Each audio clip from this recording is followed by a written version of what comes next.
అన్వేష్ అనే వ్యక్తి గురించి ఏం చెప్తారు? అంటే దారుణంగా కొంత చాగటిని కావచ్చు, శివాజీని కావచ్చు, ఇట్లా మహిళల వస్త్రాధరణ మీద మాట్లాడే ప్రతి ఒక్కరి గురించి ఆయన కూడా చాలా మాట్లాడాడు, క్షమాపణ చెప్పిండు. సో ఆయన గురించి ఏం చెప్తారు? వాడు క్షమాపణ చెప్తే క్షమించొద్దు. ఎందుకు అంటే వాంటెడ్లీ చేశాడు.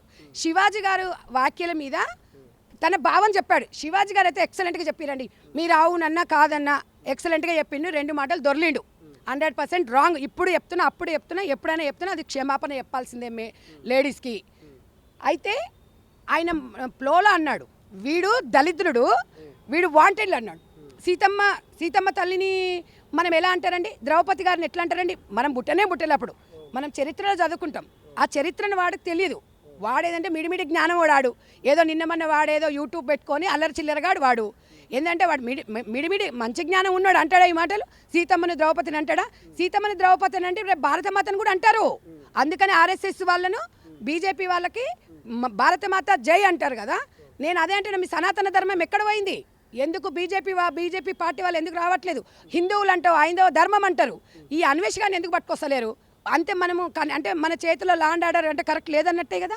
వాడు ఇన్ని రోజులు ఇంత మహిళల గురించి ఇంత అసభ్యంగా మాట్లాడుకుంటూ వాటర్ మిల్లన్ క్యారెట్ చూయించుకుంటుంటే మన ముఖాలు ఎక్కడ పెట్టుకోవాలి? మా లాంటి వాళ్ళు మాట్లాడితే కొంతమంది మాట్లాడతారు. ఇప్పుడు కొంతమంది ఉన్నారు కాబట్టే ఈరోజు సమాజం ఇంత బాగుంది తమ్ముడు. అందరం అట్లా ఉన్నామనుకోండి, వెనకటికి ఎవరో ఇప్పుడు భోగమోళ్ళని అప్పుడు కొన్ని గ్రామాలలో ఉండేవాళ్ళు. వాళ్ళ వృత్తి కోసం, వాళ్ళ కడుపు కోసము, వాళ్ళ పొట్టతిప్పల కోసం చేసిరు. ఇప్పుడు అట్లా వాళ్ళని నిజంగా కూడా చేతులెత్తి దండం పెట్టాలి. వాళ్ళు ఉన్నారు కాబట్టి కొన్ని మంది ఫ్యామిలీ బాగున్నారు. ఎందుకంటే కొన్ని ఉంటాయి, అవి కొన్ని దానికి సంబంధించిన పరిమితులు ఉంటాయి.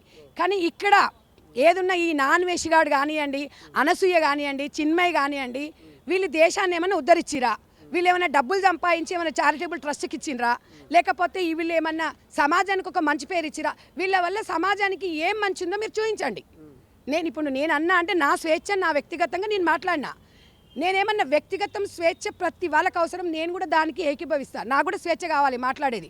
నేను కూడా నా ఇష్టం ఉన్న బట్టలు వేసుకోవచ్చు. కానీ పబ్లిక్లోకి వచ్చినప్పుడు, ప్రైవేటు పార్ట్స్ని పబ్లిక్లో చూపించినప్పుడు డెఫినెట్గా నా ఇష్టం, నా నోరు నేను మాట్లాడతా.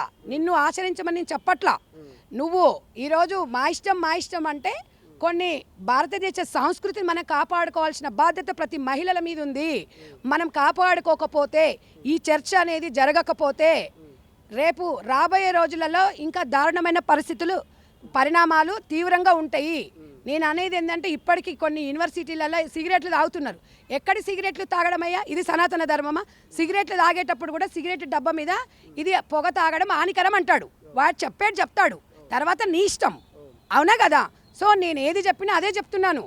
మనం ఒక మహిళలం అన్నప్పుడు మహిళలను ఎంకరేజ్ చేసుకోవాలి. మన కట్టుబాట్లని, మన సాంప్రదాయాలను ముందుకు తీసుకోపోకపోతే మనుగడ అనేది ఉండదు. మనం అందరం కూడా ఇలా తెలంగాణ, ఆంధ్ర కాదు, ప్రతి మహిళలు కూడా చీరలు కట్టుకున్న వాళ్ళము ఇవాళ ఒక దేవతలాగా పోల్చుకుంటాం. నేను అట్లని చీరనే కట్టుకోండి అనట్లేదు. ఎవరికి కంఫర్టబుల్ డ్రెస్ వాళ్ళు వేసుకుందాం, నేను కాదంటలేదు. నిండుగా వేసుకోవాలి. నేను అనేది ఏంటంటే కొన్ని భాగాలు మన శరీరంలో, తమ్ముడు మన ఇంట్లో బీరువాలో బట్టలు పైసలు పెట్టుకొని తాళాలు వేసుకొని ఆఫీసులలోకి వెళ్ళిపోతాం, ఇంటికి తాళం వేసుకొని వెళ్ళిపోతాం.